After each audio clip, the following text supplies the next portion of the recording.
So I haven't formally announced it on this channel yet, but I am expecting a baby in 2024. And I used to watch all these videos of people doing their first trimester recap, second trimester, and so I decided to jump on that. So this is my official first trimester recap. I found out I was pregnant at 4 weeks. I had no symptoms at that point. Really, the only way I knew to even test was because my period was about 2 days late. And so I just went and grabbed a test, and turns out that I was pregnant. It was very exciting. It was kind of surprising too, because it just felt surreal, you know? But I felt great. I did a quick 4-week update video, and this is it right here. So I'm officially 5 weeks today, and I was so excited about it because immediately after I found out, one of the first things I did was download this app that this mama on YouTube, Milena, I love her so much. I don't know why I'm out of breath, but I love her so much. And when she was pregnant, she was talking about this app and how it will show you what your baby probably looks like at the stage of pregnancy that you are. And so when I found out I was 4 weeks, and it just looks weird when I check, I was so excited to see what the baby will probably be looking like right now, and I was like, oh, that's interesting. But yeah, so this morning, very bright and early, I went to the app because I was officially, excuse me, I'm so gassy. It's one of the symptoms I've been experiencing. Anyway, so I'm rambling. Oh yes, I was so excited when I woke up that I went to go check the app to see what baby's looking like now, and it's finally starting to look more like, you know, what you think it should look like. So I was very, very excited about that. I feel pretty good still. I haven't had much symptoms. I mean, the gassiness. I've also not been sleeping very well, but I think that's mostly in my mind because I'm just so excited I can't sleep. I haven't really felt morning sickness. I mean, if I don't eat, I start to feel nauseous, but that's not really a big deal. Yeah, gassiness, some cramping. It's so annoying. It feels like when my period is about to start, I've been getting that kind of cramping. But other than that, I feel really great. And that's my 5-week update. But yeah, overall, I felt great. I really only felt light cramping, which was part of the reason why I was surprised when I took the test, because it felt like my PMS cramping, because I would usually get cramping before my period came. So I just thought that was what that was. So I felt that cramping. I didn't really feel anything else. But in retrospect, I remember some days before I had felt like this weird feeling in my breast where I felt, the only way I can describe it is like, it felt like there was a tiny tube, and it was filling up my breast through that tiny tube. It's just a weird sensation. It just felt, I don't know how to explain it, but it didn't mean, it was weird then, but I didn't think anything much of it. I was just like, that's weird.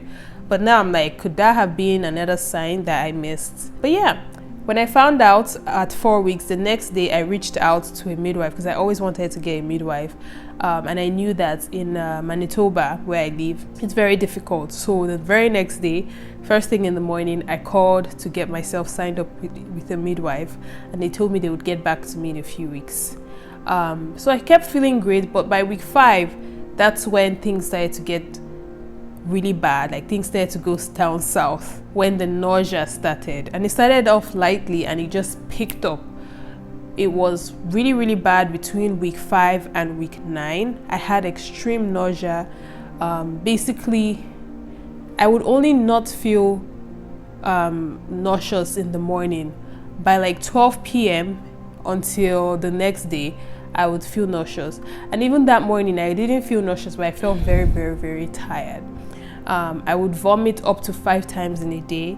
I just overall felt so bad. I lost the joy in everything. I was stuck in bed the whole time, just fighting for my life because I couldn't eat. If I would eat anything, if I would even just drink water, I would throw up. And then if I didn't eat, I would be nauseous, and then I would be extremely tired. So it was just this whole thing. I can't even believe like how I survived that. Really, I had known about, you know, how they say the morning sickness, vomiting, but it just really I never imagined that it could be this bad. So yeah, it was very, very bad. I actually got hospitalized at some point, and that was when I decided that I needed to slow down on taking my clients as doulas, because I had a client who went into labor while I was admitted in the hospital. So I hadn't been eating, I hadn't been drinking water. I was always very thirsty and very hungry. So I called the emergency room, and then they had me count my pulse. And then they told me that I needed to go to the hospital because my pulse was low, and they were worried that I was dehydrated. So I went into the hospital to the emergency room. They kept me there overnight, gave me fluids and vitamins. And it was during this time, while I was receiving all of this treatment, that my client went into labor, so I couldn't be with that particular client. Here is a little clip I took while I was in the hospital. Okay, so I just took, they just gave me some anti-nausea medication and some fluids through IV, and that seems to have helped, and so I'm good to go back home right now. It's currently almost 3 a.m. so I'm just going to go back home and keep sleeping. I feel much better. So yeah, after I got out of the hospital, I felt better just for a brief period of time, maybe 12 hours, and then it all started again. I got prescribed this medication, and I really have a hard time with pills. And this medication, I had to take it 3 times a day, so it was very difficult for me. In fact, I didn't even take it for the first week after I got prescribed, until someone told me, like, I know you really don't like to take pills.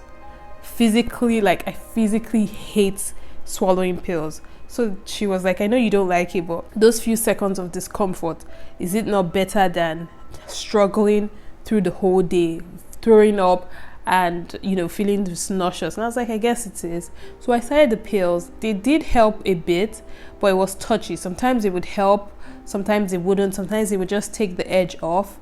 But I was on these pills for at least a month. I didn't count specifically, but at least a month I was taking these pills, and they helped just a little bit. I also had a lot of food aversions. I could not stand the smell of eggs, and my husband loved to eat boiled eggs. So I would have to basically tell him to open up all the windows, turn on the hood, and I would go downstairs and basically just close the door and wait until all the smell went away. I couldn't also stand the smell of chicken. Most foods grossed me out. Smells, we had to change out our bathing soap, shampoo, hand soap, deodorant, all of that to scent free, because I could not stand the smell. Like, I would throw up at the smell of pretty much anything. And I was just overall sad. I was just sad, and the sadness, I don't think it was hormonal. I think it was just, I was just so miserable physically, with all the nausea, with having to slow down from work, feeling guilty about not doing work. So it was just a really rough time for me then. Between week 5 to 9, that was when I would say it peaked. Towards the end of week 9, oh sorry, I forgot to mention, during, I think it was week 7 or so, I finally heard back from the midwives, and they told me that basically for my due date, they were completely booked. Even though I had called them literally the next day after I found out. So that really got me sad, because that was something that I felt like I really wanted to be able to have a midwife, to possibly have this baby at home. And just seeing that was not going to happen made me really sad. And I was ranting to my husband, and he took this video of my whole rant. This rant, I think, was probably also powered by my nausea and sadness, but here it is. I just knew it. You know, I told you bad I don't want to say bad things used to happen to me. I just knew it. I knew that is when it's my turn, I won't get a midwife. Yeah, they're jumping me from one doctor. What kind of nonsense is that? From one doctor to the other. I just have to make a plan. So tell us from the beginning, like, what happened? Like, what was your initial plan? Well, I wanted to have a home birth with a midwife, and literally I knew that when I got pregnant, that would be the first thing I did. We found out day 1 in the evening. The next day, literally the next day I called them to get myself a midwife. Yeah. And we know all of us that are due that period, didn't we all find out just like, I'm Yeah. like, how are these women finding out? Like, we found out at 4 weeks. You're like, I have to beat Debra to it. I thought we were all finding out, and now they said that they're full, they can't take me. So they threw me to the dogs. Wait, no. They had in their email, like, you can call these people. They give you a phone number you can call. It's to get an OB, it's not to get a midwife. It's to Yeah. get an OB, which I really didn't want because I've seen the difference.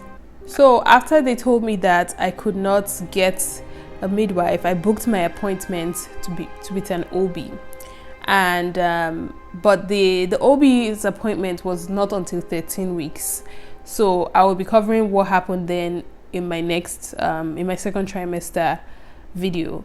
But yeah, the OB was not going to see me until I was 13 weeks. But luckily for me, at week 8, which was I think a week plus after they had told me no, they called me back, the midwives, and they told me that someone had cancelled and they were able to take me, and I was so happy. I was so happy.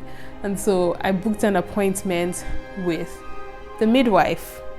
And so I was really happy, at least something was finally going the way I had envisioned it would go. Between week 9 and week 12 was when the nausea slowly started to go away, where some days I wouldn't feel nauseous, the other day I would feel nauseous, until it slowly just started to go completely away. But yeah, that's week 9 to 12. My bump was pretty much not showing at all during these weeks, if not, apart from the nausea and the food aversion and the smell sensitivity, there was really no other sign that I was pregnant, and the tiredness as well. But that's the first trimester recap. I'm so glad. I was so afraid that I might be one of those moms who would have the nausea for the entire duration of the pregnancy, and I was so glad when by the end of the first trimester things started to slow down and the nausea started to go away. And my heart really goes out to all the moms who have had to battle with the nausea for their entire pregnancy or for longer than the first trimester. It really can be debilitating. I know some people don't experience it, it's mild for some people, but for those who really experience it, it could be it could really just take the joy out of everything, you know. And imagine having to work. Like, I felt, as much as I felt bad that I had to take a break from my business, I also was really feeling so much for the women who had a regular 9-to-5 job where they might not have been able to take any time and just time off, and just having to pull through all of that. Like, it's been, I can't imagine. But that's my first trimester recap. If you're in the first trimester and you're in the peak of nausea, I'm so sorry. I hope it gets better for you. Let me know if you have any questions. Let me know if you experience anything like this. I'd love to chat with you guys about it, and I'll see you on my next video.